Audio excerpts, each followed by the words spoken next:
ക്രിസ്തു ഒരിക്കലും എവിടെയും ക്രിസ്ത്യാനിറ്റി ഉണ്ടാക്കാൻ പറഞ്ഞിട്ടില്ല. ക്രിസ്തു പിതാവിനെ നേരിട്ട് വിളിക്കാനാ പറഞ്ഞത്. സ്വർഗസ്ഥനായ ഞങ്ങളുടെ പിതാവേ അങ്ങയുടെ നാമം പൂജിതമാകണേ എന്നുള്ള പ്രാർത്ഥന ക്രിസ്തു പഠിപ്പിച്ചു എന്നല്ല പറയണത്. നിന്റെ ദൈവമായ കർത്താവിനെ പിതാവേ എന്ന് വിളിക്കാനാ പറഞ്ഞിട്ടുള്ളത്. അതിന്റെ ഇടയിൽ ആരും വേണ്ട, മൂന്നാമതൊരു വ്യക്തി.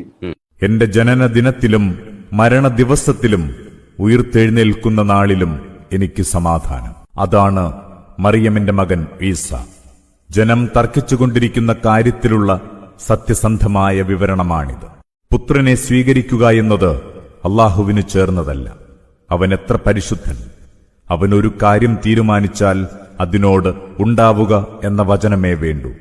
ഈസ പറഞ്ഞു, സംശയമില്ല, അള്ളാഹു എന്റെയും നിങ്ങളുടെയും നാഥനാണ്. അതിനാൽ അവന് വഴിപ്പെടുക. ഇതാണ് നേർവഴി. എന്നാൽ അവർ ഭിന്നിച്ച് വിവിധ വിഭാഗങ്ങളായി. ആ ഭീകരനാളിനെ കണ്ടുമുട്ടുമ്പോൾ അതിനെ തള്ളിപ്പറഞ്ഞവർക്കെല്ലാം കടുത്ത വിപത്താണുണ്ടാവുക.